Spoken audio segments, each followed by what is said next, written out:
علی بھائی، آج کا پہلا سوال ہے، جب کبھی بھی ہماری جانب سے لوگوں کو عقیدہ توحید کی اہمیت اور شرک کی سینسٹیوٹی سے متعلق آگاہ کیا جاتا ہے تو بعض لوگ اپنے علماء حضرات کے اکسانے پر صحیح بخاری اور صحیح مسلم کی ایک حدیث کا سہارا لیتے ہیں کہ نبی صلی اللہ علیہ صلی وسلم کے اللہ علیہ فرمان کا وآلہ مفہوم ہے، وسلم۔ مجھے اپنے بعد تم سے شرک کا خوف نہیں ہے۔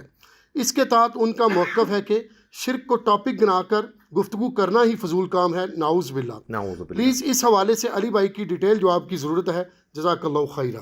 جزاک اللہ خیر و احسن الجزا۔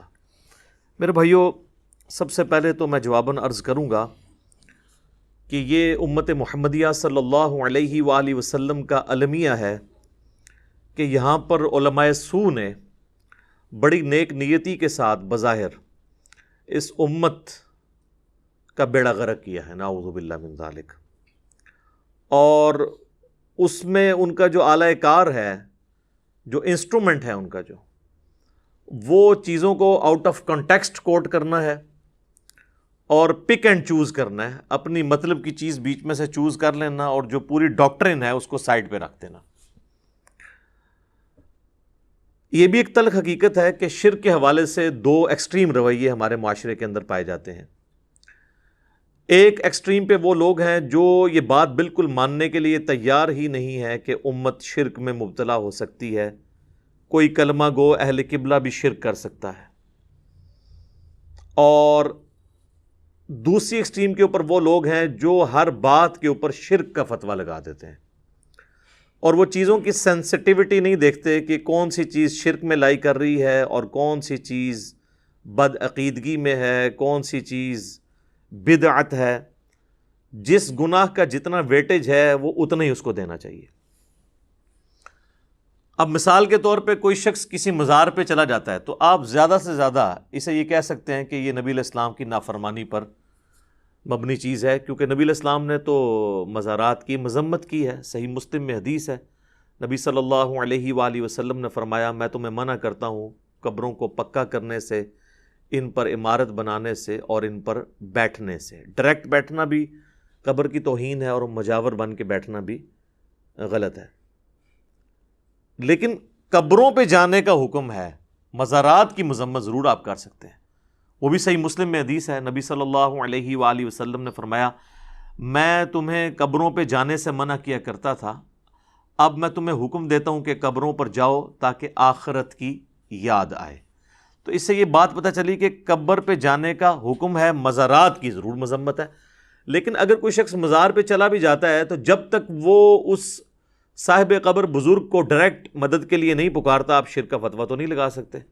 آپ یہی کہیں گے کہ اس کا جانا ایک بدعت پہ مبنی عمل ہے، اور وہ بھی اگر قبرستان میں جائے جنرلی پھر تو بالکل درست ہوگا۔ تو یہ ریشو پروپورشن بھی چیزوں کو دیکھنا چاہیے کہ کون سی غلطی کس لیول کی ہے، اس کو اتنا ہی ہائی لائٹ کیا جائے۔ 11ویں شریف کے بارے میں کہہ دینا کہ جی، یعنی یہ شریف، یعنی میں نہیں استعمال کر رہا، جو لوگ کہتے ہیں، یا محرم شریف کی نیاز یا 12ویں شریف کی میلاد شریف کی نیاز، اس کے بارے میں کہہ دینا یہ شرک ہے، بالکل غلط ہے۔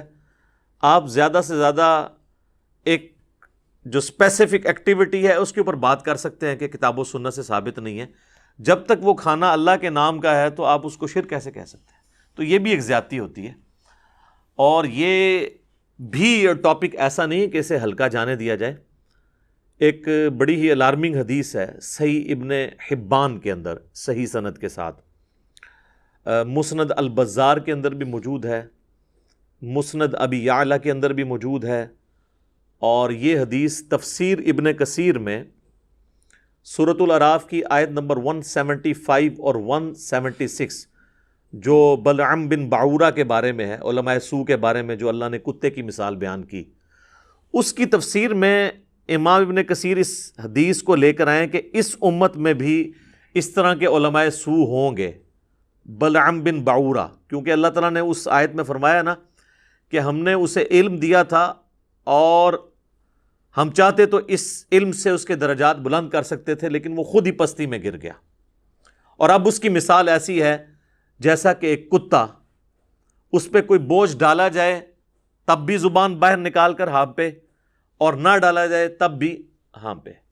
تو یہ مثال اللہ تعالیٰ نے کتے کی مثال بیان کی ایک عالم سو کے بارے میں.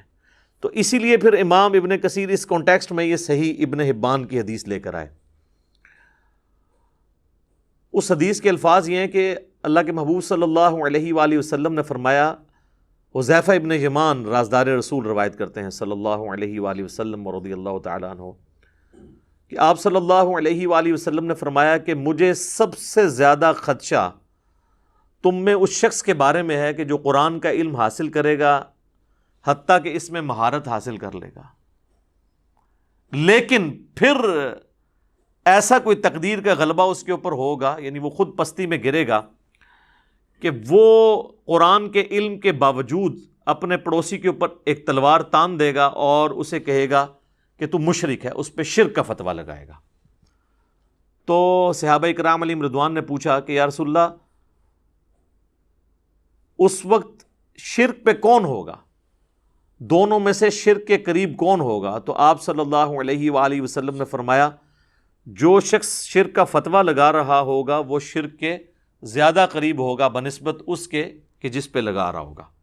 یہ نہیں ہے کہ جس پہ لگا رہا ہے وہ مشرک ہوگا، یہ عربی کا ایک محاورہ ہے کہ وہ شرک کے قریب ہوگا. جس طرح یہ صحیح مسلم میں بھی حدیث ہے نا کہ جو خوارج ہیں ان کے خلاف قتال وہ گروہ کرے گا جو اقرب الی الحق ہوگا، حق کے قریب ہوگا.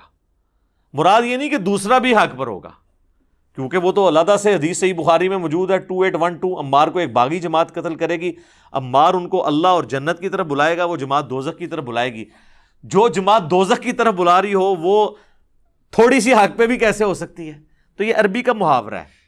سورہ آل عمران میں بھی اس کی ایک مثال موجود ہے کہ اللہ تعالیٰ نے منافقین کے بارے میں فرمایا جب غزوہ احد کے موقع پر وہ نبی علیہ السلام کو چھوڑ کے چلے گئے تو آپ علیہ السلام کے ساتھ جو یہ غداری کی وہ قانوناً تو مسلمان ہی تھے، قانوناً تو اصحابی تھے جب تک وہ نکلے نہیں تھے. تو اللہ تعالیٰ نے فرمایا کہ وہ اس دن ایمان سے زیادہ کفر کے قریب تھے. اس کا یہ مطلب نہیں کہ وہ مومن بھی تھے اور کافر بھی تھے، یہ عربی کا محاورہ ہے، اس لیے میں نے یہ ساتھ کلیئر کر دیا. تو وہ اس حدیث میں ابن حبان کی جو مسند البزار میں بھی ہے اور مسند ابی یعلا میں بھی ہے، تفسیر ابن کثیر میں بھی، سورۃ الاعراف آیت نمبر 175 کے کانٹیکسٹ میں نبی علیہ السلام فرمایا کہ جو شرک کا فتویٰ لگا رہا ہوگا نا وہ خود شرک کے زیادہ قریب ہوگا. وہ کیوں ہوگا قریب؟ اس کی ایکسپلینیشن دوسری حدیث سے ہوتی ہے. صحیح بخاری اور صحیح مسلم میں ایک متفق علیہ حدیث ہے دونوں کتابوں میں کہ اللہ کے نبی صلی اللہ علیہ وآلہ وسلم نے فرمایا جس شخص نے کسی دوسرے کو کہا اے کافر یا اے فاسق تو دونوں میں سے کافر یا فاسق ہو گیا. اگر تو کہنے والا صحیح کہہ رہا تھا تو جسے کہا وہ ہو گیا، اور اگر کہنے والا غلط کہہ رہا تھا تو جسے اس نے کہا وہ تو نہیں تھا تو فتویٰ اس کے اوپر لوٹ آئے گا. تو یہاں پر بھی وہ جو پڑوسی پہ تلوار تانے گا اور اس کو کہے گا کہ تو مشرک ہے، تلوار تاننے کے بھی الفاظ ہیں. تو یہ ویسے اسپیسیفکلی خوارج کے بارے میں ہے جو مولا علی رضی اللہ تعالیٰ عنہ علیہ السلام کے دور میں ظاہر ہوئے، اور بخاری مسلم میں حدیث ہے، ابو سعید خدری کہتے ہیں کہ ہم نے سیدنا علی کے ساتھ مل کر ان کے خلاف قتال کیا تھا. لیکن یہ سلسلہ وہاں پر رکا نہیں ہے، یہ سلسلہ قیامت تک جاری رہے گا. سنن نسائی میں حدیث ہے کہ خوارج قیامت تک نکلتے رہیں گے اور ان کا آخری گروہ جو ہے وہ دجال کے ساتھ مل کے مسلمانوں کے خلاف لڑے گا. ٹھیک ہے، تو یہ حضرت علی کے جو دشمن ہیں، ناصبی ہیں، خارجی ہیں، یہ ہمیشہ رہیں گے. ہم نے ان کو کافی حد تک ایکسپوز کر دیا اللہ کے فضل سے الحمدللہ. رافضیوں کو تو اہل سنت کے ہاں پہلے ہی ایکسپوز کیا گیا تھا، تو ناصبی بھی الحمدللہ ایکسپوز ہو چکے ہیں. آج یہ ٹاپک نہیں ہے، میں اسے چھوڑتا ہوں یہیں پر. اچھا، اب دوسری طرف جو دوسری ایکسٹریم پہ جو کہہ رہے ہیں شرک ختم ہو چکا ہے، ان کی بھی آپ ہٹ دھرمی کا لیول دیکھیں کہ بالکل ننگا اور اریاں شرک ہوتے ہوئے دیکھ کے بھی انہوں نے آنکھیں بند کی ہوئی ہیں. کیا اس وقت اہل تشیع کے ممبروں پر ان کا جو ایک خاص اسکول آف تھاٹ ہے نصیریہ، ان کے ذاکرین قابض نہیں ہیں اور وہ اعلانیہ نعوذ باللہ علی اللہ، حسین جل جلالہ یہ الفاظ استعمال کرتے ہیں، علی رازق، علی خالق، نعوذ باللہ، اور باقاعدہ اہل تشیع کے علماء نے ان پہ کفر کے فتوے دیے ہیں. تو وہ ہے تو مسلمانوں کا ہی گروہ ہے نا، یہودی عیسائیوں میں سے تو نہیں وہ آئے، مسلمانوں کا ہی گروہ ہے. تو کلمہ گو بھی ہے، اللہ کے نبی علیہ السلام کو بھی آخری پیغمبر مان رہا ہے، اس کے باوجود سیدنا علی کے بارے میں بھی اس طرح کی بات کر کے، تو وہ کلمہ گو مشرک کیا وہ نہیں ہے؟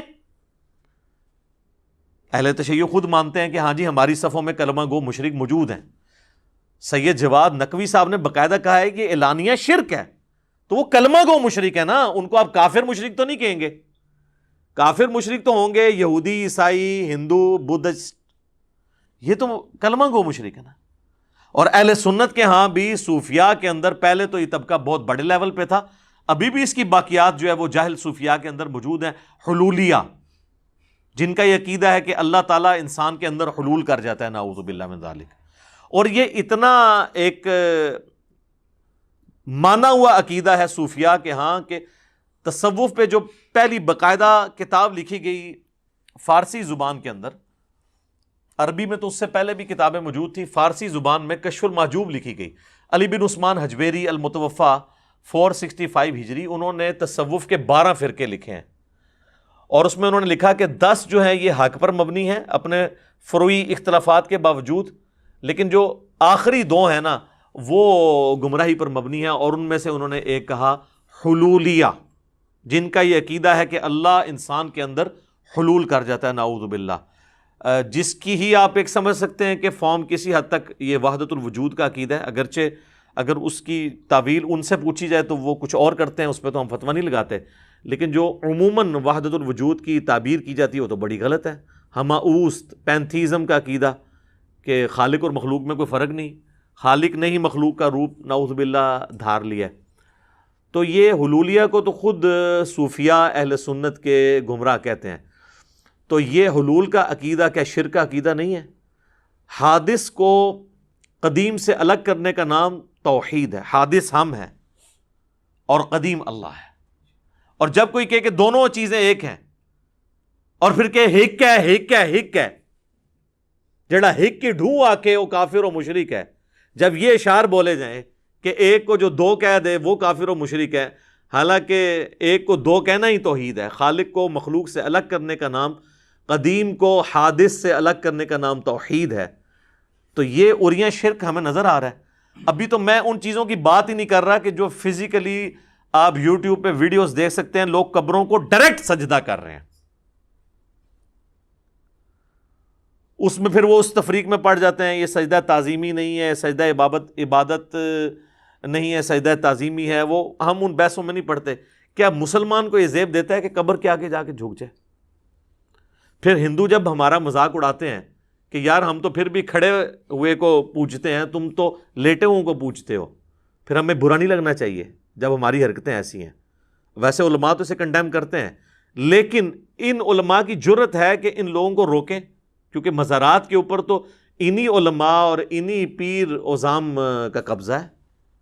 انہی مزارات کے اوپر ان بزرگوں کو کھڑے ہو کے کوئی گالی دے، سارے روکنے کے لیے پہنچ جائیں گے، اور اسی مزار کے اوپر اللہ کو گالیاں دی جا رہی ہیں۔ جی، شرک کرنے والا اللہ کو گالی دیتا ہے۔ سورہ مریم میں آیا کہ قریب ہے آسمان پھٹ پڑے، زمین شک ہو جائے اور پہاڑ ریزہ ریزہ ہو جائیں، ان دعوا للرحمن ولدا، جو رحمان کے لیے بیٹا تجویز کرتے ہیں، یعنی یہ بھی ایک شرک کی فارم ہے۔ اگر زمین و آسمان اور پہاڑوں کے احساسات ہوں تو ان پہ پھٹ پڑیں جو اللہ کے ساتھ شرک کرتے ہیں۔ تو یہ اس قسم کے عقائد کرنا، جو چیزیں اللہ کے ساتھ خاص تھیں وہ غیر اللہ کے ساتھ کرنا، تو کیا یہ شرک کی کیٹیگری میں فال نہیں کرے گا؟ چاہے آپ اسے کہہ لیں کہ یہ اعتقادی شرک نہیں ہے، عملی شرک تو ہے نا۔ ہم نہیں کہتے عقیدے میں وہ مشرک ہیں کہ وہ اسے رب مان کے کر رہے ہیں، لیکن عملاً تو یہ شرک ہے نا۔ ایک تعظیمی والا بھی ایشو تھا، وہ بھی کل ہو گیا۔ سنن ابی داؤد میں حدیث ہے، سنن ابن ماجہ کے اندر حدیث ہے، اور یہ حدیث جو ہے وہ مشکات کے اندر بھی موجود ہے کہ ایک صحابی نے آ کر نبی صلی اللہ علیہ وآلہ وسلم کو سجدہ کیا۔ آپ نے فرمایا سر اٹھا، یہ کیا کر رہا ہے؟ اس نے کہا کہ میں ہیرا نامی شہر جو ہے کوفے کے پاس، وہاں گیا اور میں نے دیکھا کہ لوگ اپنے سردار کو سجدہ کرتے ہیں، تو آپ تو اللہ کے رسول ہیں، تو میں آپ کو کیوں نہ سجدہ کروں؟ تو آپ صلی اللہ علیہ وآلہ وسلم نے فرمایا کہ مجھے بتاؤ جب میں فوت ہو جاؤں گا اور تم میری قبر سے گزرو گے، کیا میری قبر پہ بھی سجدہ کرو گے؟ اس نے کہا نہیں یا رسول اللہ۔ یعنی اتنا ان کو بھی پتا تھا، جو ڈائریکٹ سجدہ کرنے والے ہیں ان کو بھی پتا ہے کہ قبر والا سجدہ ذرا مسئلہ خراب ہو جائے گا۔ تو پھر آپ نے فرمایا کہ اگر میں سجدہ جائز سمجھتا تو بیویوں سے کہتا کہ اپنے خاوندوں کو سجدہ کریں اس حق کے سبب جو اللہ تعالیٰ نے ان کو دیا ہے۔ آپ اندازہ کریں ایک صحابی کا اجتہاد بھی نبی علیہ السلام نے ریجیکٹ کر دیا ہے، کیونکہ کتاب و سنت کی تعلیمات کے خلاف تھا۔ اجتہاد انہوں نے اپنی جگہ بالکل ٹھیک کیا تھا، لیکن کتاب و سنت سے ٹکرا رہا تھا۔ تو سجدہ تعظیمی تو ویسے ہی اس امت میں ختم ہو چکا ہے، ان بحثوں میں ڈالنا اور انہی بحثوں نے راستہ کھولا ہے۔ وہ کہتے ہیں جی جو قبر پہ سجدہ کر رہے ہیں نا، آپ اس کو نا یہ کہیں کہ وہ مشرک تو نہیں ہے، لیکن اس کا یہ عمل جو ہے نا وہ حرام ہے، سجدہ تعظیمی کر رہے ہیں، ہاں سجدہ عبادت کرے تو ہم اسے شرک کہہ دیں گے۔ بھئی سجدہ عبادت اور سجدہ تعظیمی والا چکر تو اس وقت ہوتا ہے جب بندہ زندہ سامنے موجود ہو۔ ایک بندہ جا کے مٹی کی ڈھیری کے آگے گر رہا ہے تو وہ تو ایکویلنٹ ٹو بت ہے، اور یہ میں اپنی طرف سے نہیں کہہ رہا۔ مسند امام احمد میں صحیح سند کے ساتھ یہ حدیث موجود ہے، الموطا امام مالک میں بھی ہے، اور مشکات المصابیح کے اندر بھی موجود ہے۔ نبی علیہ السلام نے اپنے آخری وقت میں یہ دعا کی تھی، اللہم لا تجعل قبری وثنا یعبد، اے اللہ میری قبر کو ایسا بت نہ بننے دینا کہ لوگ اس کی پرستش شروع کر دیں۔ رسول اللہ کی قبر پہ ہمارے ماں باپ اولاد سب قربان، اور آپ اپنی قبر کو خود کہہ رہے ہیں کہ یا اللہ اسے بت نہ بننے دینا۔ زندہ بندے کو سجدہ کرنا اور ہوتا ہے، لیکن قبر پہ اسی شخص کو جا کے کرنا، نبی علیہ السلام نے اس کے لیے لفظ وثن، بت کا لفظ استعمال کیا، اور اس کے آگے بھی الفاظ ہیں، اشتد غضب اللہ علی قوم اتخذوا قبور انبیائہم مساجدا، اللہ تعالیٰ کا شدید غضب ہوتا ہے ایسی قوم کے اوپر جو اپنے نبیوں کی قبروں کو سجدہ گاہ بناتے ہیں۔ اور یہ جو آخری والے الفاظ ہیں نا، یہ تو بخاری اور مسلم دونوں میں موجود ہے کہ اللہ کی لعنت ہو یہود و نصارہ پر جنہوں نے اپنے نبیوں کی قبروں کو سجدہ گاہ بنا لیا تھا۔ یہ بڑی لمبی حدیث ہے، انشاءاللہ یہ جب موقع آئے گا میں اس کو اسی ویڈیو کے اندر بیان کر دوں گا، ابھی محل نہیں کہ میں اس کو ڈیٹیل کے ساتھ بیان کروں۔ ابھی تو میں یہ تمہیدی گفتگو کر رہا تھا اس حوالے سے۔ اب آ جائیں میرے بھائیوں اس حدیث کی طرف جس کو آؤٹ آف کانٹیکسٹ کوٹ کیا جاتا ہے۔ وہ کہتے ہیں جی بخاری میں حدیث ہے، بالکل ہے، وہ حدیث پوری پڑھ کے سنائیں اور اس کی ایکسپلینیشن کریں۔ صحیح بخاری اور صحیح مسلم دونوں کے اندر حدیث موجود ہے۔ سیدنا عقبہ ابن عامر رضی اللہ تعالیٰ عنہ کہتے ہیں کہ نبی صلی اللہ علیہ وآلہ وسلم نے اپنی وفات سے 1 مہینہ پہلے غزوہ احد کے شہداء پر ان کی شہادت کے آلموسٹ 8 سال کے بعد دوبارہ سے جا کر نماز جنازہ پڑھی ان کے قبرستان میں، اور آپ نے خطبہ قبرستان میں دیا کیونکہ عبرت والا خطبہ تھا۔ اور بخاری مسلم کے الفاظ ہیں کہ نبی علیہ السلام ہم سے اس طرح گفتگو کر رہے تھے جس طرح آپ زندوں اور مردوں دونوں سے جدا ہو رہے ہیں، یعنی وہ قبرستان بھی تھا ہم سے بھی۔ اور آپ صلی اللہ علیہ وآلہ وسلم نے فرمایا کہ دیکھو مجھے اپنے بعد تم سے یہ خطرہ تو اب باقی نہیں رہا کہ تم شرک کرنے لگو، البتہ مجھے اس بات کا ڈر ہے کہ تم دنیا کی مال کی محبت میں پھنس جاؤ گے۔ اور پھر آگے الفاظ ہیں کہ پھر اس مال کی محبت میں تم ایک دوسرے کو قتل کرو گے جس طرح اگلے لوگوں نے قتل کیا، اور پھر تم بھی تباہ و برباد کر دیے جاؤ گے جس طرح اگلے لوگ تباہ و برباد کر دیے گئے، والعیاذ باللہ تعالی۔ اور اب یہ حدیث پہ 15 منٹ بولا جا سکتا ہے کہ نبی علیہ السلام کی وفات کے بعد کس طریقے سے یہ معاملات بگڑے، اور بنو امیہ نے کس طریقے سے نبی علیہ السلام کی اس امت کے اوپر ظلم ڈھائے اور ایک فتنوں کی تار بن گئی۔ میری کئی ایک ویڈیوز اس کے اوپر گواہ ہیں۔ جنگ جمل صفین و نہروان میں سیدنا علی رضی اللہ تعالیٰ عنہ اس امت میں ایک آخری کوشش تھے کہ اس فتنے کو کسی طریقے سے دبایا جاتا، لیکن ان کی شہادت ہو گئی، فتنہ دبا نہیں۔ سنن نسائی الکبریٰ کے اندر یہ حدیث ہے، المستدرک للحاکم کے اندر موجود ہے کہ نبی علیہ السلام نے سیدنا علی سے فرمایا تھا کہ تیری مثال میری امت میں صالح علیہ السلام کی قوم سمود کی اونٹنی کی سی ہے۔ انسانی تاریخ میں 2 بدبخت گزرے ہیں، اگلے زمانوں میں سب سے بڑا بدبخت وہ تھا جس نے اس اونٹنی کو قتل کیا جس کی وجہ سے اللہ کا عذاب آ گیا، اور میری امت کا سب سے بڑا بدبخت وہ ہوگا جو تیری داڑھی کو تیرے سر کے خون سے رنگ دے گا۔ تو جس طرح قوم سمود پہ عذاب آیا نا اس اونٹنی کو قتل کرنے کی وجہ سے، جو اللہ کی اونٹنی تھی، یہاں پر بھی اللہ کے اس ولی کو قتل کرنے کے پاداش میں، جس نے امت کو دوبارہ سے ابو بکر و عمر رضی اللہ تعالی عنہما علیہم السلام کی خلافت کی ڈگر پہ چلانے کی کوشش کی، اس امت پہ بھی ایسا عذاب مسلط ہوا کہ آج تک ہمیں دوبارہ اس طریقے سے اسلامی حکومت صحیح معنوں میں نصیب نہیں ہو سکی، سوائے بیچ میں 1-2-2.5 سال عمر بن عبدالعزیز کے ہیں۔ ادروائز آپ مسلمان حکومتیں کہہ سکتے ہیں، بنو امیہ، بنو عباس کی، یا سلطنت عثمانیہ کی، یا ایوبیوں کی، لیکن آپ یہ نہیں کہہ سکتے کہ وہ اسلامی حکومتیں تھیں۔ تو نبی علیہ السلام کے بعد یہ سب کچھ ہوا۔ یہ میں نے اس لیے بیچ میں ذکر کیا ہے کہ ڈاکٹر طاہر القادری صاحب نے یہ حدیث بیان کی نا، اور پھر انہوں نے اپنی پبلک کو ایکسپلائٹ کیا۔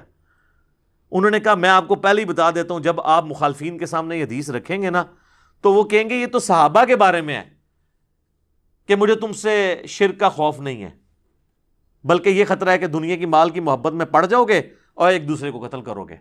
وہ کہتے ہیں جب یہ کریں نا تو ان کو آگے سے آپ نے، یعنی میری زبان میں، ان کو پھکی دینی ہے آپ نے، جو یہ اس کی تشریح کریں گے ان کو کہنا اچھا پھر جرت کرو یہ کہو کہ یہ صحابہ پہ حدیث فٹ ہوتی ہے نا، تو صحابہ جو تھے وہ شرک میں مبتلا نہیں ہوئے تھے لیکن دنیا کے مال میں پھنس گئے تھے۔ اور یہ کون کہ 295 سی لوانی کسی نے اپنے ہوتے؟ حالانکہ معذرت کے ساتھ ڈاکٹر طاہر القادری صاحب حافظہ اللہ تعالی من الجنت والناس، ان سے زیادہ کس کو پتا ہے کہ بنو امیہ کس طریقے سے دنیا کی محبت میں مبتلا ہوئی؟ ان کو بتانے کی ضرورت ہے؟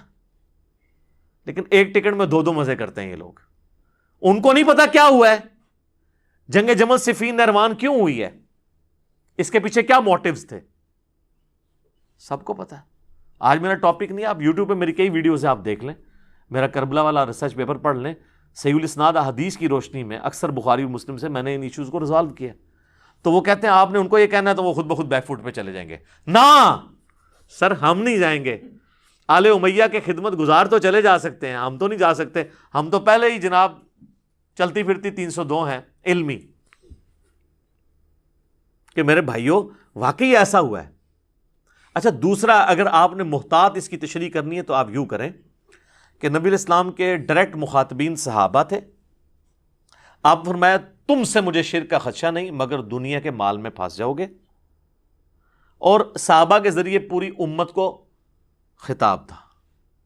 یہ بات تو طے ہے کہ پوری امت دنیا کے مال کے فتنے میں نہیں پھنسی، چند لوگ تو ہمیشہ اس فتنے سے آزاد رہتے ہیں نا، تو ہم کہتے ہیں صحابہ رہے ایکسکلوڈنگ بنو امیہ میرے نزدیک، اور آپ چلیں ان کو بیچ میں ڈال لیں تاکہ آپ کو بات سمجھ آ جائے کسی طریقے سے۔ تو نبی علیہ السلام کے مبارک زمانے میں صحابہ وہ گروہ تھے کہ جو حق پر قائم رہے اور ان سے شرک کا صدور نہیں ہوا، اور دنیا کی مال کی محبت میں وہ لوگ پھنسے جو نبی علیہ السلام کی وفات کے بعد مرتد ہو گئے۔ بخاری مسلم میں آتا ہے کہ کئی قبائل جو مرتد ہوئے ہیں نبی علیہ السلام کی وفات کے بعد، جو فتح مکہ پر مسلمان ہو چکے ہوئے تھے۔ منکرین زکوٰۃ کون تھے؟ زکوٰۃ کافروں سے تو نہیں لی جاتی، مرتد ہوئے، اور یہی ہیں جن کے بارے میں بخاری اور مسلم پہ آتا ہے کہ میرے حوض کوثر پہ کچھ اصحاب لائے جائیں گے اور میں کہوں گا اصحابی اصحابی، اور ایک حدیث میں اصیحابی اصیحابی، یہ تو میرے صحابہ ہیں۔ تو مجھے بتایا جائے گا آپ کو نہیں پتا، آپ کے بعد یہ دین سے الٹے قدم پھر گئے تھے اور انہوں نے دین میں بدعتیں جاری کر دی تھی۔ تو نبی علیہ السلام کہتے ہیں پھر میں بھی اس وقت وہی کہوں گا جو عبد صالح عیسیٰ ابن مریم کہیں گے، اے اللہ جب تک میں ان میں موجود رہا ان پر گواہ تھا، جب تو نے مجھے اٹھا لیا پھر تو ہی ان پر گواہ ہے، اب تیری مرضی ہے، تیرے بندے چاہے انہیں عذاب دے چاہے بخش دے۔ اور نبی علیہ السلام فرماتے ہیں پھر میں کہوں گا سحقن سحقن لمن غیر بعدی، ان کو مجھ سے دور کر دو جنہوں نے میرے بعد میرے دین کو بدل دیا۔ اچھا اس حدیث کے راوی کہتے ہیں کہ یہ وہ لوگ ہوں گے جو نبی علیہ السلام کی وفات کے بعد مرتد ہو گئے اور سیدنا ابو بکر نے ان کے خلاف قتال کیا۔ سیدنا ابو بکر کے دور میں جو مرتد ہوئے اور حضرت ابو بکر کے دور سے پہلے وہ مسلمان تھے، وہ کون ہیں؟ بریلوی دیوبندی اہل حدیث شیعہ یا قانوناً صحابہ؟ اسی لیے اصحابی اصحابی کے الفاظ ہیں، یہ لے آتے ہیں امتی امتی والے طریق کو، وہ الگ سے ہے، یہاں تو اسپیسیفکلی یہ ہے۔ تو وہ دنیا کی محبت میں ہی ہوئے نا، زکوٰۃ دینے سے انکار کیا، دنیا کی محبت میں ہی کیا نا، تو پڑھے تو تھے۔ ہاں خلفائے راشدین سابقون الاولون سیدنا ابوبکر، عمر، عثمان و علی رضی اللہ عنہم اجمعین وعلیہم السلام اجمعین، اور ان کے پیٹرن پہ چلنے والے لوگ وہ اس فتنے سے آزاد رہے۔ اور پھر جیسے یہ آگے معاملہ چلتا گیا، ہمیشہ ایک گروہ اس فتنے سے آزاد رہا دنیا کی محبت کے، اور باقی لوگ تو پھر شکار ہوئے ہیں۔ یہ حدیث کوئی آج کی تو نہیں ہے، نہ یہ حدیث کوئی دیوبندی، بریلوی، اہل حدیث، شیعہ اختلاف کے بعد سامنے آئی ہے، یہ حدیث تو پہلے سے موجود تھی بخاری مسلم میں، اور اللہ کے فضل سے آج سے آلموسٹ 600 سال پہلے بخاری کی شروحات لکھی گئی ہیں، جن کے پائے کی دوبارہ کوئی شرح سامنے نہیں آئی، اور آلموسٹ آپ سمجھ لیں فریز ہو چکا ہے یہ معاملہ۔ پہلی شرح ابن حجر اسقلانی کی فتح الباری ہے، المتوفا 852 ہجری، ایک شافعی عالم ہے، یہ شافعی وہ مقلد والے نہیں، اسکول آف تھاٹ والے۔ اور دوسری شرح ہے علامہ بدر الدین عینی کی، المتوفا 855 ہجری، عمدۃ القاری۔ جناب آپ فتح الباری اٹھائیں، عمدۃ القاری اٹھائیں، دونوں نے اس حدیث کی شرح میں کہ مجھے تم سے یہ خطرہ نہیں کہ تم میرے بعد شرک میں مبتلا ہو جاؤ گے، مگر خطرہ ہے کہ دنیا کے مال میں پھنس جاؤ گے، لکھا ہے انہوں نے کہا کہ اس میں کوئی شک نہیں ہے کہ اوورآل امت شرک سے بچ کے رہی ہے، لیکن اس کے باوجود کئی گروہ ایسے ہیں جو کلمہ گو ہو کر بھی، مسلمان ہو کر بھی شرک میں مبتلا ہوئے ہیں۔ لہٰذا اس حدیث میں جو بشارت ہے وہ اس اعتبار سے ہے کہ پوری امت مشرک نہیں ہوگی، مجھے تم سے شرک کا خدشہ نہیں، یعنی مراد یہ کہ تم سارے ہی مشرک نہیں ہو جاؤ گے میرے بعد، پوری امت نہیں مشرک ہوگی، ہاں چند لوگ ہو جائیں گے۔ اور یہ کون لکھ رہا ہے؟ ابن حجر اسقلانی اور بدر الدین عینی، انہوں نے تو خیر لکھا، میں اس کو بخاری مسلم سے پروف کروں گا اس بات کو کہ انہوں نے بالکل ٹھیک لکھا کہ پوری امت نہیں ہوگی۔ المستدرک للحاکم میں صحیح سند کے ساتھ حدیث ہے 399 نمبر کہ نبی علیہ السلام نے فرمایا کہ میری امت کبھی بھی گمراہی پر جمع نہیں ہوگی، جماعت پر اللہ کا ہاتھ ہے، یعنی پوری امت گمراہ نہیں ہوگی۔ بنی اسرائیل تو سارے ہی گمراہ ہو گئے تھے نا، لیکن میری پوری امت گمراہ نہیں ہوگی۔ جو سنن نبی داؤد میں بھی حدیث ہے کہ میری امت کے 72 فرقے دوزخ میں جائیں گے، ایک جو ہے نا وہ حق پہ قائم رہے گا، الجماعہ، امت کی مین سٹریم۔ 72 کلمہ گوئی ہیں جو دوزخ میں جا رہے ہوں گے۔ پھر بخاری اور مسلم دونوں میں حدیث ہے کہ میری امت کا ایک گروہ قیامت تک حق پر قائم رہے گا، کوئی نقصان پہنچانے والا ان کو نقصان نہیں پہنچا سکے گا، وہ غالب رہیں گے یہاں تک کہ قیامت قائم ہو جائے۔ ایک گروہ، باقیوں کے لیے تو کہہ دیا 72 جب کہہ دیے دوزخ میں ہے تو ایک کے لیے۔ لہذا وہ جو حدیث ہے نا مجھے تم سے شرک کا خدشہ نہیں مگر دنیا میں مبتلا ہو جاؤ گے، تو وہ جو شرک کے خدشے سے پاک ہے نا وہ ایک ہی گروہ ہے، لیکن دنیا کی محبت میں ہو جائے گا، اور اس میں کئی لوگ ہوں گے جو نہیں بھی ہوں گے۔ یہ جو بخاری اور مسلم کی حدیث ہے نا، اس کی شرح جو ہے نا وہ ایک اور حدیث سے ہو جاتی ہے جو سنن نبی داؤد کے اندر ہے اور مشکات میں بھی، کہ قیامت اس وقت تک قائم نہیں ہوگی جب تک میری امت کے قبائل مشرکین سے جا کر نہ مل جائیں اور بتوں کی پوجا نہ شروع کر دیں۔ نبی علیہ السلام نے فرمایا کہ بتوں کی پوجا وہ شروع کر دیں گے میری امت کے لوگ، تو وہ پہلے بت پرست نہیں ہوں گے، بعد میں شروع کریں گے، ورنہ جو پہلے بت پرست تو حضور کے زمانے میں موجود تھے۔ اور میری امت میں 30 جھوٹے دجال پیدا ہوں گے جو دعوے نبوت کریں گے، وَأَنَا خَاتَمُ النَّبِيِّينَ لَا نَبِيَّ بَعْدِي، اور میں خاتم النبیین ہوں، میرے بعد کوئی نبی نہیں۔ اور میری امت کا ایک گروہ قیامت تک حق پر قائم رہے گا، کوئی نقصان پہنچانے والا ان کو نقصان نہیں پہنچا سکے گا۔ یہ جو آخری الفاظ ہیں نا یہ وہی ہیں جو بخاری اور مسلم میں تھے، اور پوری حدیث سے پتہ چلا کہ امت میں گمراہیاں آئیں گی لیکن ایک گروہ حق پر قائم رہے گا۔ تو وہ ایک گروہ کے لیے بشارت ہے کہ وہ شرک میں نہیں مبتلا ہوگا، باقی سب کے سب کسی نہ کسی فارم میں چلے جائیں گے۔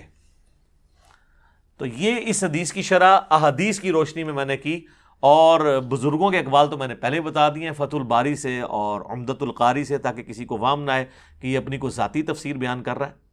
اس کے علاوہ کئی ایک احادیث ہیں جو ہماری اس ڈاکٹرن کو سپورٹ کریں گی۔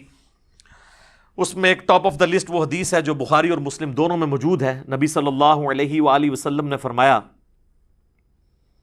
کہ تم بھی اگلے لوگوں کی پیروی شروع کر دو گے قدم با قدم بالشت بر بالشت، حتیٰ کہ اگلے لوگوں میں سے اگر کوئی لوگ گوہ کے سوراخ میں داخل ہوئے تو تم بھی وہی کام کرو گے. صحابہ کرام علیہم رضوان نے پوچھا یہ اگلے لوگوں سے مراد کیا یہود و نصارہ ہیں؟ تو آپ صلی اللہ علیہ وآلہ وسلم نے فرمایا کہ اگر وہ لوگ مراد نہیں ہیں تو پھر کون سے لوگ مراد ہیں؟ یعنی یہود و نصارہ والی خرابیاں تمہارے اندر آئیں گی. اچھا، وہ بریلویوں کے ایک اسکالر ہیں ڈاکٹر اشرف آصف جلالی صاحب، وہ توحید کانفرنس کرتے ہیں، اور وہ توحید کانفرنس کے اندر توحید نہیں بیان ہوتی، شرک کی ہر فارم کو وہ توحید بنا کر پیش کرتے ہیں اور توحید پر حملہ کرنے والی ہر چیز کو جسٹیفائی کرتے ہیں. نام انہوں نے وہ توحید، جیسے ہماری بھی مسجدوں میں لکھا ہوا ہے علیکم بسنتی و سنت الخلفاء الراشدین المہدیین، ٹھیک ہے، حق چار یار نعرہ، لیکن تعلیمات جو ہے وہ حق چار یار کے بعد آنے والے لوگوں کی بیان کر رہے ہوتے ہیں، بالکل الٹ چل رہے ہوتے ہیں. نعرہ حق چار یار کا ہے اور فضائل بعد والوں کے بیان ہو رہے ہوتے ہیں، کیونکہ یہ دونوں تو بیک وقت نہیں ہو سکتے. اگر ایک بندہ کہ میں مولا علی کی فضیلت بھی بیان کروں اور مولا علی کو گالیاں دینے والے اس کے خلاف جنگیں کرنے والے کی بھی فضیلت بیک وقت بیان کروں تو یہ کھلا تضاد ہے، یہ تو پاسبل نہیں ہے. ہاں، احترام صحابیت اپنی جگہ، وہ اپنی جگہ موجود ہے، لیکن فضائل بڑھا چا کر تو نہیں آپ بیان کر سکتے. تو وہ کہنے لگے یہ حدیث جو ہے نا بخاری اور مسلم کی کہ شرک کا خدشہ نہیں ہے.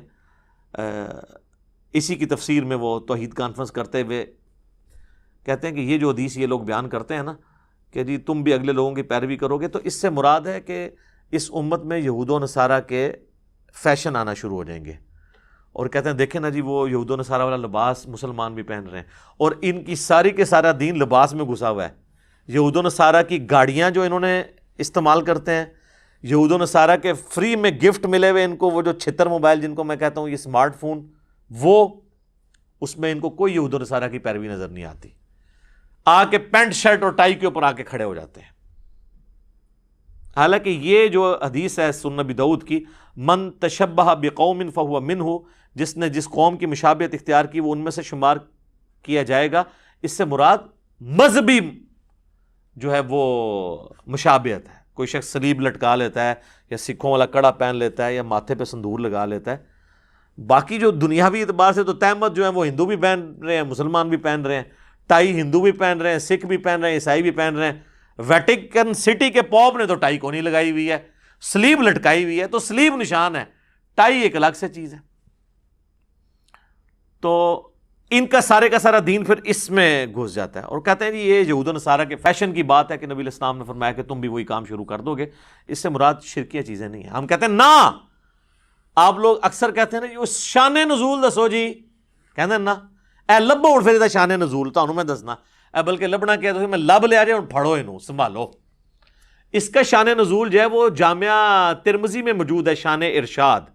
وہ حدیث مشکات کے اندر بھی موجود ہے کہ نبی صلی اللہ علیہ وآلہ وسلم غزوہ حنین کے موقع پر اپنے اصحاب کے ساتھ جا رہے تھے. راستے میں ایک درخت دیکھا جسے ذات انوات کہا جاتا تھا، اور مشرکین جنگ پہ جانے سے پہلے اپنا اسلحہ اس کے اوپر لٹکاتے تھے جنگ میں برکت کے لیے کہ ہمیں اس کی برکت سے فتح نصیب ہو جائے گی، جس کی باقیات آج تک ہیں. آپ بھی درباروں پہ جو درخت ہیں ان کے اوپر آپ مختلف کلرز کی ٹاکیاں اور وہ جو ہے وہ کپڑے کے ٹکڑے باندھتے ہیں. تو صحابہ نے کہا کہ یا رسول اللہ آپ بھی ہمارے لیے کوئی اس طرح کا ایک درخت مقرر کر دیں کہ ہم بھی وہاں پہ برکت کے لیے اسلحہ لٹکائیں.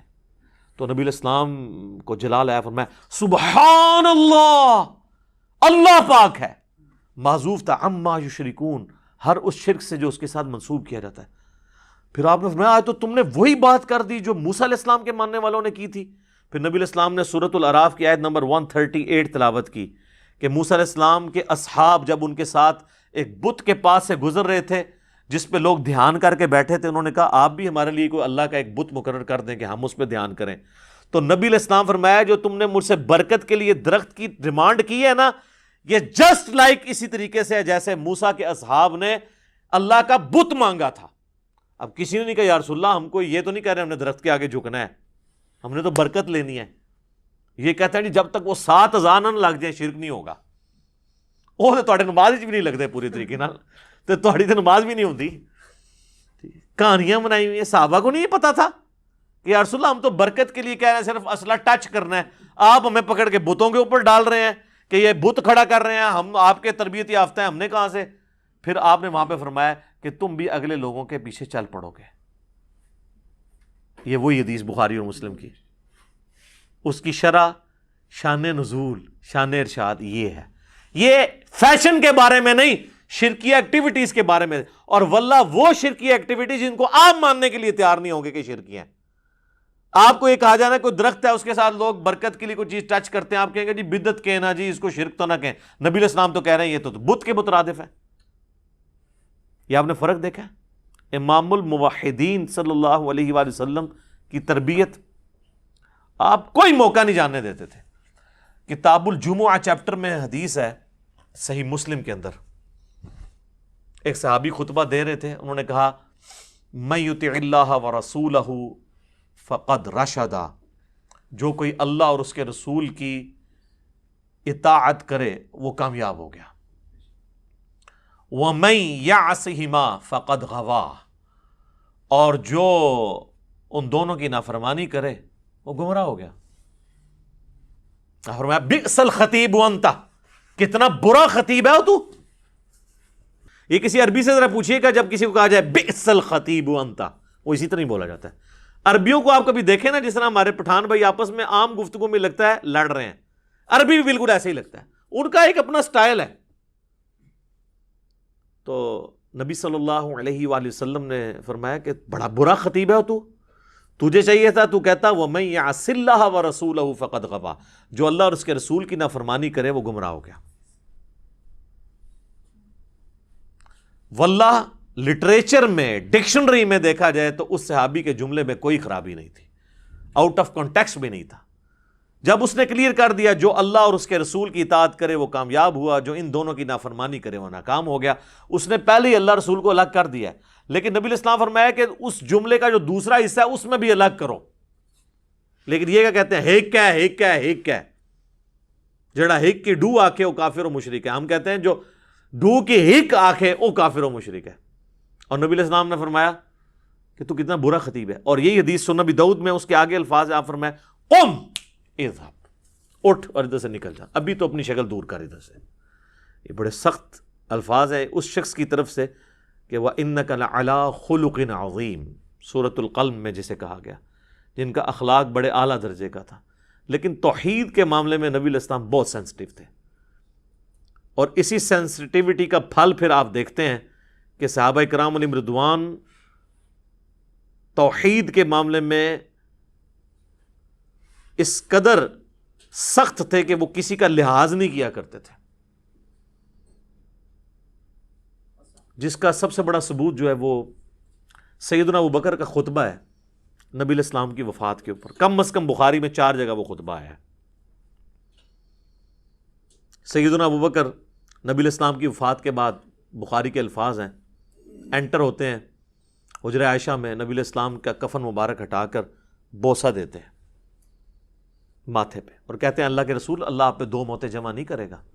ایک موت آپ کو آنی تھی وہ آئی, اب ہمیشہ کی آخرت کی یعنی زندگی شروع ہوگی. کیونکہ باہر سیدنا ابوبکر کھڑے, سیدنا عمر کھڑے تلوار لے کے, جو کہے گا حضور فوت ہو گئے. تو وہ اس کا رد سیدنا ابوبکر نے کیا, بھی ایک موت ہی آنی ہے. حضرت عمر کا یہ خیال تھا کہ جس طرح حضرت موسیٰ علیہ السلام 40 دن کے لیے کوہ طور پہ گئے, نبی علیہ السلام بھی ڈورمنٹ پوزیشن پہ گئے, واپس آ جائیں گے. باہر نکلے اور لوگ حضرت عمر کے گرد جھمگٹا بنائے کھڑے ہیں. انہوں نے کہا عمر کو چھوڑو اس کے حال پہ, تم میری طرف آؤ. اور انہوں نے سٹیج پہ اپنے ممبر پہ چڑھتے ہوئے پہلا جملہ بولا جو پاکستان کے قانون میں 295C یہ بدبخت لگوا دیتے, من کانا یعبد محمدن فإن محمدن قد مات. جو کوئی تم میں سے محمد کی عبادت کرتا ہے یا کرے گا, یہ دونوں معنی ہوں گے, مضارع کا سیغہ, تو جان لے کہ محمد مر چکے.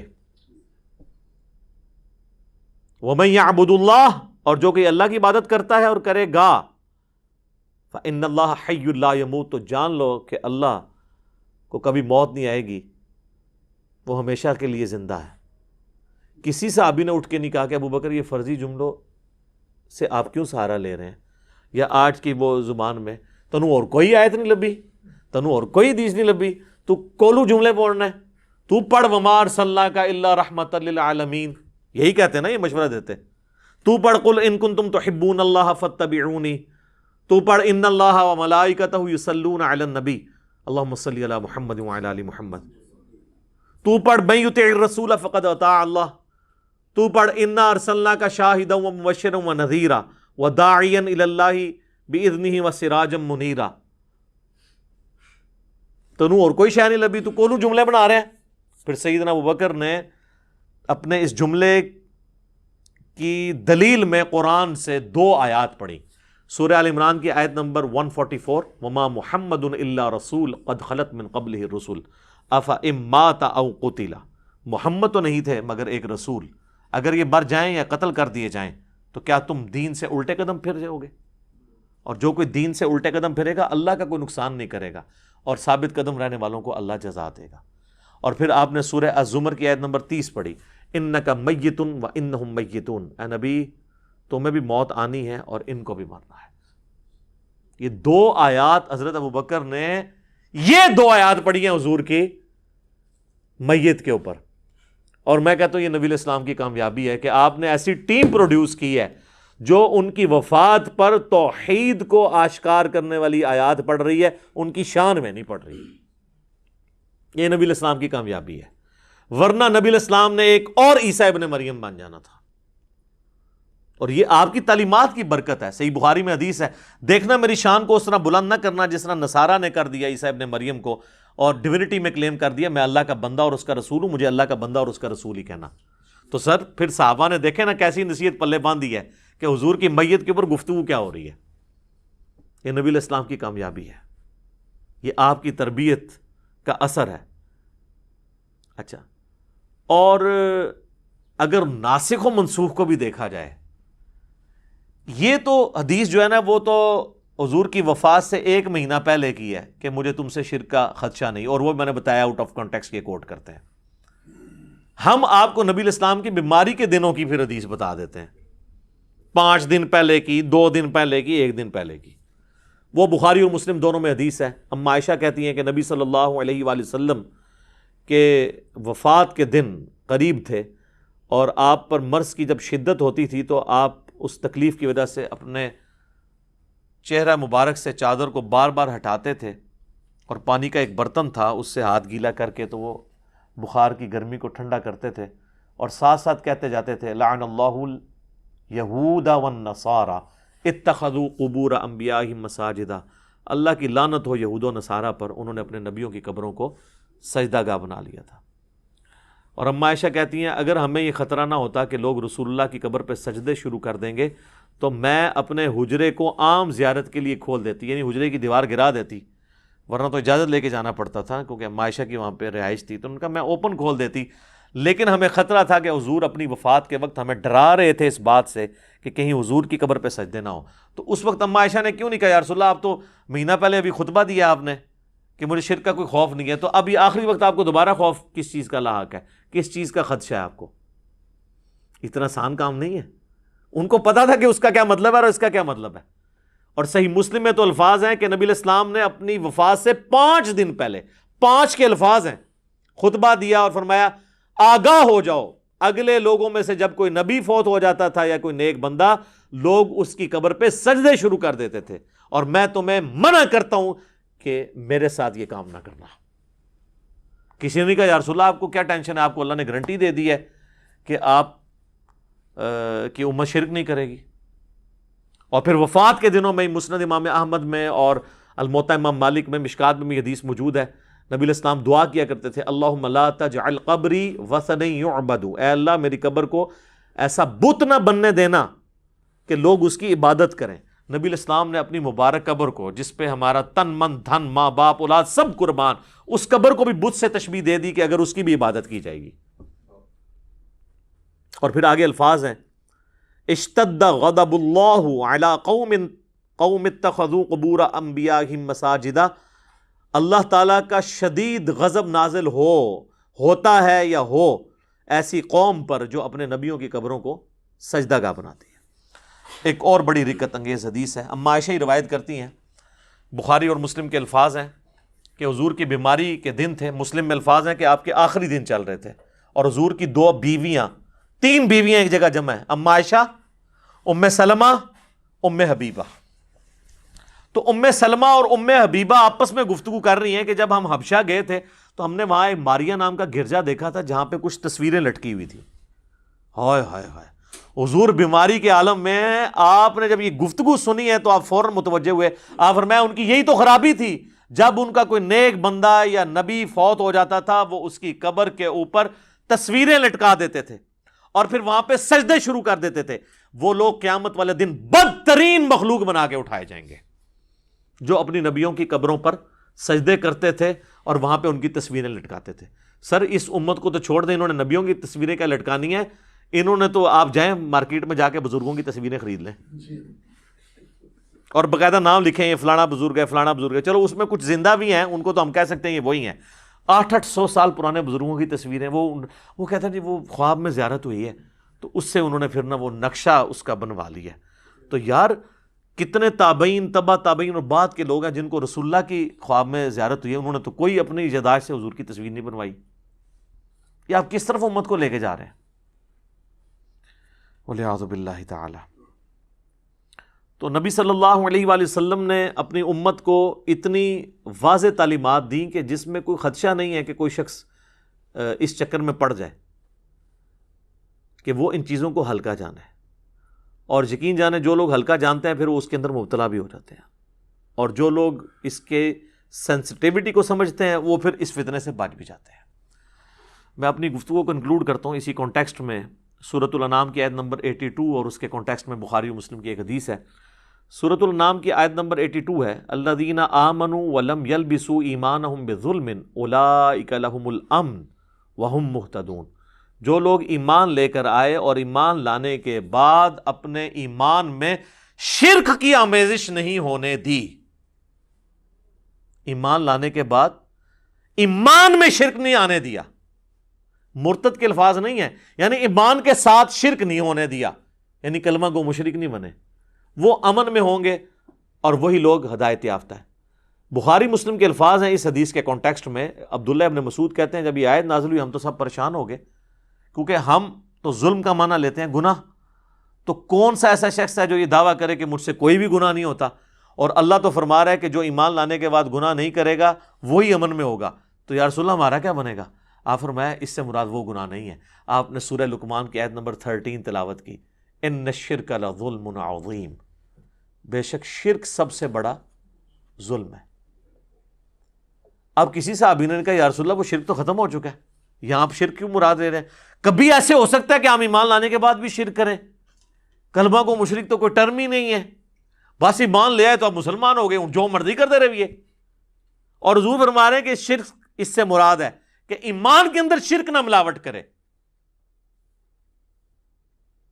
تو پھر اس لیے چونکہ صحابہ کو سمجھ تھی اللہ نے ان کو بچا لیا، بعد والوں نے سمجھنے سے انکار کیا تو وہ آپ دیکھ لیں کتنے دھڑلے کے ساتھ گھسے میں، اور وہ کہتے ہیں نہیں جی جناب وہ تو یہ کیسے ہو سکتا ہے، ایک مسلمان بھی اور بیک وقت مشرک بھی کیسے ہو سکتا ہے، دونوں چیزیں بیک وقت کیسے ہو سکتی ہیں؟ سر پھر اگر اس پہ جائیں تو پھر تو آپ پھنس جائیں گے۔ بخاری کی حدیث ہے کہ میرے ساری امت جنت میں جائے گی سوائے اس کے جس نے انکار کیا۔ صحابہ نے کہا کہ کس نے انکار کیا یا رسول اللہ؟ فرمایا جو میری اطاعت کرے گا وہ جنت میں جائے گا، اور جس نے میری نافرمانی کی اس نے جنت میں جانے سے انکار کر دیا۔ تو یہ جو آپ لوگوں کو کہانیاں کراتے ہیں یہ پوری امت جنت میں جائے گی، تو حضور تو فرما رہے ہیں کہ جس نے میرا حکم ماننے سے انکار کر دیا، جس نے میری نافرمانی کی، جو امت کی اکثریت آلریڈی کر رہی ہے، یہ تو ساری جائے گی دوزخ میں۔ اونٹ سامو پھر یہ تو بالکل واضح ہے نا، اب اس کی کوئی تعویل ممکن ہی نہیں ہے۔ تو میرے بھائی یہ جو کلمہ گو مشرک والا معاملہ ہے ادھر بھی آپ کہنا کہ یہ کیسے ہو گیا کہ جی ایک بندہ جو ہے وہ کلمہ بھی پڑھ لیا اس نے اور حضور کی نافرمانی بھی کرے گا، تو نہیں کر رہے، کلمہ پڑھ کے بھی اللہ اور اس کے رسول کی نافرمانیاں ہو رہی ہیں نا، تو کلمہ پڑھ کے شرک نہیں ہو رہا ہے۔ صحیح مسلم میں حدیث ہے جس مسلمان کے جنازے میں ایسے 40 لوگ شریک ہوں جو شرک نہ کرتے ہوں، اللہ تعالیٰ ان 40 لوگوں کی شفاعت اس کے حق میں قبول کر لے گا. تو کسی نے حضور سے نہیں پوچھا یا رسول اللہ یہ آپ ایمبیگوس جملہ بول رہے ہیں, جنازہ تو پڑھتا ہی وہ ہے جو مسلمان ہو, ہندو نے تو مسلمان کا جنازہ نہیں پڑھنا آ کے, تو آپ یہ کیوں کہہ رہے ہیں؟ تو آپ کلمہ کو مشرک کو ہی کہہ رہے تھے. بالکل واضح ہے. اسی طریقے سے ایک حدیث ہے مسند امام احمد میں بھی اور جامعہ ترمذی میں بھی, ہمارے صبح و شام کے اذکار کارڈ میں بھی موجود ہے, بلو والے میں بھی ہے اور گرین والے میں بھی, فرض نماز کے بعد والے اذکار میں بھی اور صبح و شام کے اذکار میں بھی, کیونکہ وظیفہ ایسا ہے اس میں بڑے زبردست الفاظ ہیں. کبھی اس کی طرف آپ کی توجہ نہیں گئی ہے کہ جو شخص فجر کی نماز پڑھنے کے بعد تشہد کی حالت میں بیٹھے بیٹھے 10 دفعہ پڑھ لے لا الہ الا اللہ وحدہ لا شریک لہ لہ الملک و لہ الحمد بیدہ الخیر یحیی و یمیت وہو علی کل شیء قدیر, تو نبی علیہ السلام فرماتے ہیں کہ اللہ تعالیٰ ہر بری چیز سے, ہر شیطانی وار سے اسے بچا لے گا اگر وہ فجر کے وقت پڑھ لے تو شام تک, اور اگر وہ مغرب کے بعد پڑھ لے تو صبح تک, سوائے اس کے کہ وہ شرک کر جائے. یہ الفاظ ہیں اس میں, شرک کر لے گا تو اللہ کا ذمہ اس سے اٹھ جائے گا. تو کسی نے نہیں کہا یا رسول اللہ جو لا الہ الا اللہ وحدہ لا شریک لہ پڑھ رہا ہے انہیں شرک کی تو کر لینا ہے, کلمہ کو مشرک کیسے ہو سکتا ہے؟ یہاں مرتد کے الفاظ نہیں, شرک کے. مرتد والا تو معاملہ الگ ہے, وہ تو آپ سارے مانیں گے کہ جی فتح مکہ پہ کئی لوگ مسلمان ہوئے جو نبی علیہ السلام کی وفات کے بعد سیدنا ابوبکر کے دور میں مرتد ہو گئے. بخاری مسلم میں حدیث موجود ہے, اور بخاری مسلم میں انہی کے بارے میں حدیث موجود ہے, اصحابی اصحابی, میرے حوض کوثر پہ لوگ لائے جائیں گے, میں پہچانتا ہوں گا اور میں انہیں کہوں گا مجھ سے دور ہو جاؤ, تم نے میرے بعد میرے دین کو بدل دیا. اور اس حدیث میں تو باقاعدہ ابن ابی ملیکہ کے کمنٹس ہیں کہ اللہ ہم تجھ سے دعا کرتے ہیں کہ تیرے نبی کی وفات کے بعد ان کے دین سے الٹے قدم نہ پھریں, آمین ثم آمین. اور ایک اور حدیث جو بخاری اور مسلم میں آتی ہے اس کانٹیکسٹ میں, اسے بھی یاد کر لیں کہ ایک عیسائی تھا, مسلمان ہوا اور سورۃ البقرہ اور سورہ آل عمران اس نے پوری حضور سے پڑھی, پیچھے کچھ رہ گیا, حتیٰ کہ حضور نے اسے اپنا کاتب وحی رکھ لیا, لیکن پھر وہ جا کے دوبارہ عیسائی ہو گیا. آپ کے تحت تو اس نے کلمہ پڑھا تھا, مسلمان ہوا, کاتب وحی ہوا, تو اسے دوبارہ اب شرک کرنا ہی نہیں چاہیے تھا. عیسائی شرک ہی کر رہے ہیں نا. تو اور اس نے وہاں جا کے یہ بکواس کرنی شروع کر دی کہ اس نبی کو تو کچھ نہیں آتا, جو میں لکھ دیتا ہوں وہی ہوتی ہے, نعوذ باللہ. یہ بات تو ٹھیک ہے کہ نبی علیہ السلام امی تھے, لیکن نعوذ باللہ یہ کہنا کہ آپ کو پتہ نہیں ہے, بڑی ذمہ داری سے آپ وہی لکھواتے تھے اور کراس پھر سن کے چیک کرتے تھے کہ کیا لکھا ہے, پھر ایک سے زیادہ کاتبین وہی تھے. اب چونکہ نبی علیہ السلام کی نبوت کے بارے میں اس نے یہ بات کی تھی تو اللہ کا معجزہ یہاں پہ ظاہر ہونا تھا, ورنہ تو نبی علیہ السلام کی نبوت ڈاؤٹ فل ہو جاتی لوگوں کی نظر میں. آپ نے فرمایا اس کو زمین قبول نہیں کرے گی. ہائے ہائے ہائے. جناب بخاری مسلم کے الفاظ ہیں, اسے جب زمین میں دفنایا گیا لاش باہر, اگلے دن اور گہری قبر کھودی گئی, دفنایا گیا لاش باہر. پھر لوگوں میں چیما گوئیاں شروع ہو گئیں کہ ہو سکتا ہے کہ حضور کے ساتھی نکال دیتے ہیں قبر باہر, اس کو لاش کو باہر نکالتے ہیں. انہوں نے پھر تیسرے دن اتنی گہری قبر کھودی کہ جس کو کہتے ہیں نا پانی تک پہنچ کے, بس دفنا کے سائڈ پہ پھر قبر سے باہر وہ لاش.